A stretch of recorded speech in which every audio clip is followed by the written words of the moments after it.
அல்லாஹ் கேட்பானே மறுமையில வந்து, எங்க ஐன்னு கேட்பான், எங்க அவர் கேட்பான். யாரு கேட்பான்? அல்லாஹ் மன்னிக்க மாட்டான் என்று ஒரு அடியான் சொன்னானே, அவன் எங்க என்று கேட்பான மறுமையினால்.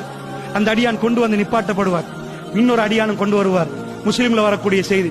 அல்லாஹ் கேட்பானா, என்ன உங்களுக்கு தெரியும்? அல்லாஹ் தொழுகிற போற, இது முன்னாடி நடந்தது, ரசூலுல்லாஹ்க்கு முன்னாடி. அல்லாஹ் தொழ போற ஒருவரை ஒருத்தர் என்ன செய்யறாரு, வாங்கப்பா அல்லாஹ் வணங்க போங்கன்னு கூப்பிடுறாரு. அவர் சொல்றாரு, என்ன பார்க்கவா அல்லாஹ் உன்னை படைச்சான்? இவர் உடனே ஒரு வார்த்தை சொல்லிட்டார், அல்லாஹ் உன்னை மன்னிக்க மாட்டான். இது அல்லாஹ் மறுமையில விசாரிக்கிறது ரசூலுல்லாஹ் சொல்றாங்க. அல்லாஹ் கேட்பான, எங்க அவர் வர சொல்லுங்க.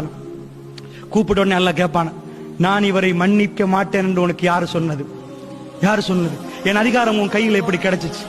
குடுவோன் நன்மை என்பான், குடுவோன் நன்மை அவருக்கு நரகத்திலிருந்து தூக்கி போடுவான். ஒரு வார்த்தை மன்னிப்பு அல்லாஹ்வுடைய கையில் இருக்கிறது. அல்லாஹ்வுடைய நல்லியலே, இன்னைக்கு பார்க்கிறோம், நீ நரகவாசி, நீ அப்படி, நீ இப்படி தைரியமாக முஸ்லிம்கள் பேசுகிறார்கள். அல்லாஹ்வுடைய நல்லியலே, இது நிஃபாக், இது நயவஞ்சகம். நாக்கு பேணுதல் இல்லாட்டி இவையெல்லாம் நயவஞ்சகம்.